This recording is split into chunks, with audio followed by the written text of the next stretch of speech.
Well, we're here in the city, in the beautiful city of Dubrovnik, one of the most beautiful European cities that there is. 29 degrees. Widely considered to be one of Europe's most outstanding cities, Dubrovnik is an integrated walled city with immense visual appeal. Its historical and architectural significance has been recognized by UNESCO, which has placed it on its list of World Heritage Sites. During the Homeland War, the city was under siege for 6 months, and the tourist industry was decimated. Now, however, it has the opposite problem of too many visitors, many of whom are on day trips from their resorts or on cruises. At the end of the 2010s, a new type of tourism specifically focused on Game of Thrones filming locations only exacerbated this feeling of congestion. The Game of Thrones effect has outlasted the TV show's end, and in summer the old town is so congested that those turning up without somewhere to stay will almost certainly be disappointed. The city's history has been shaped by its perpetual struggle to retain its independence. Settlement in the area first took root in the 7th century, when Dubrovnik was an island cut off from the mainland by a small channel. Here, at the western extremity of Stradun, is the great fountain of Onofrio, the culmination of a system that has brought fresh water to the city since 1444. The circular domed well with its 16 water spouting heads is named after its designer, Onofrio della Cava. According to some, it is lucky to drink at the fountain, but it was originally intended merely for washing on entering the old city.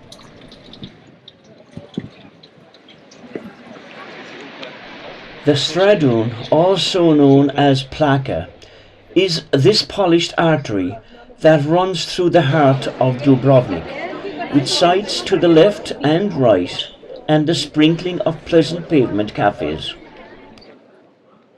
The original name of Dubrovnik was Ragusa, which translates as rock, and the former moniker still appears on flags and museums in the city. Even today, its citizens are proud that Dubrovnik's sturdy fortifications have never been breached, though in truth the city owed its freedom more to the skill of its diplomats than to its military strength. In 1667, a massive earthquake ripped through the region. The damage to Dubrovnik was devastating, with the old core of the city, including its fine Renaissance buildings, practically leveled and more than 5,000 people killed.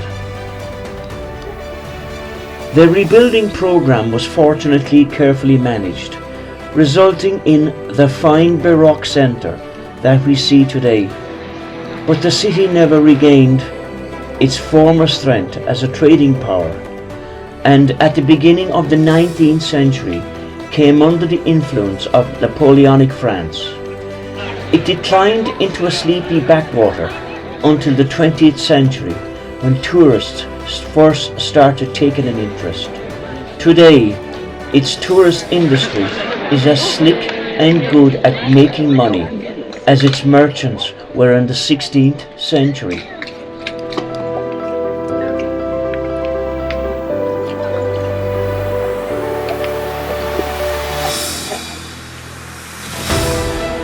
St. Blaise Church is named after the patron saint of Dubrovnik. Above the high altar stands a silver figure of St. Blaise, holding a scale model of the city.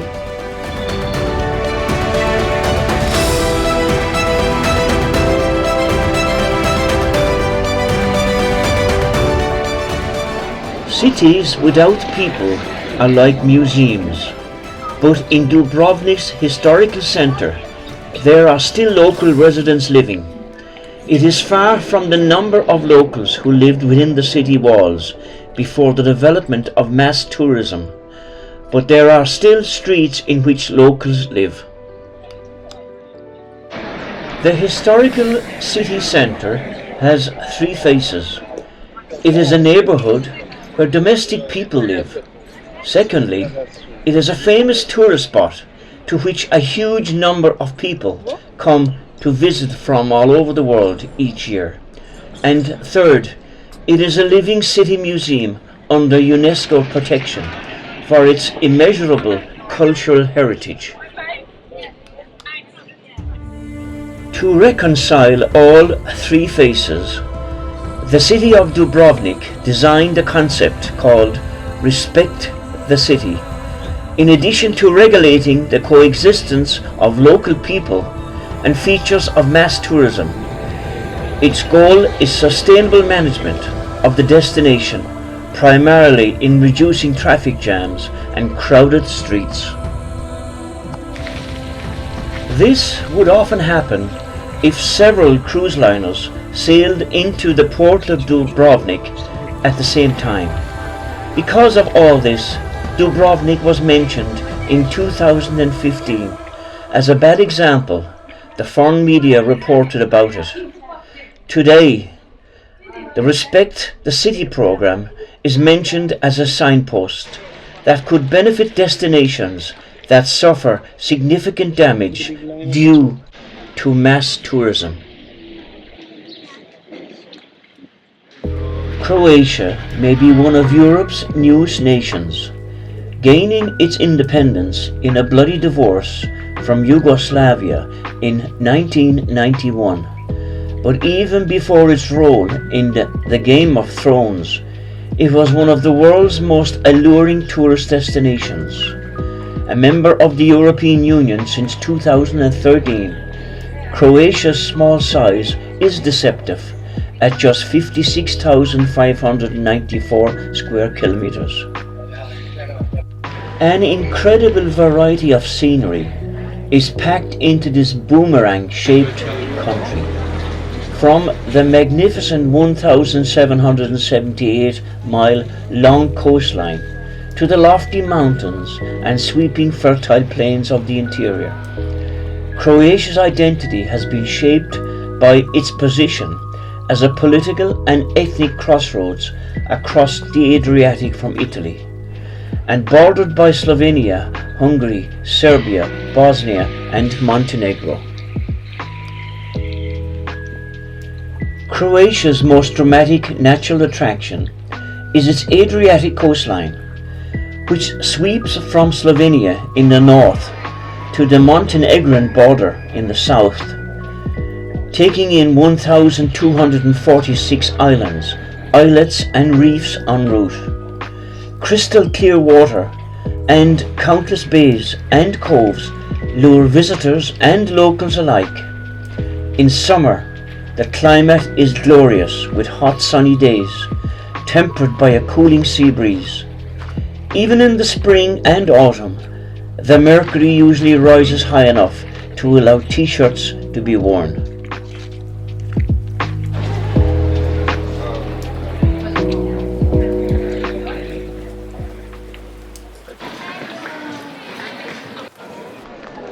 Despite what the National Tourist Office may hope, it is difficult to write about Croatia without mentioning the war. Images of a burning Dubrovnik and helpless refugees filled TV screens across the world in the early 1990s.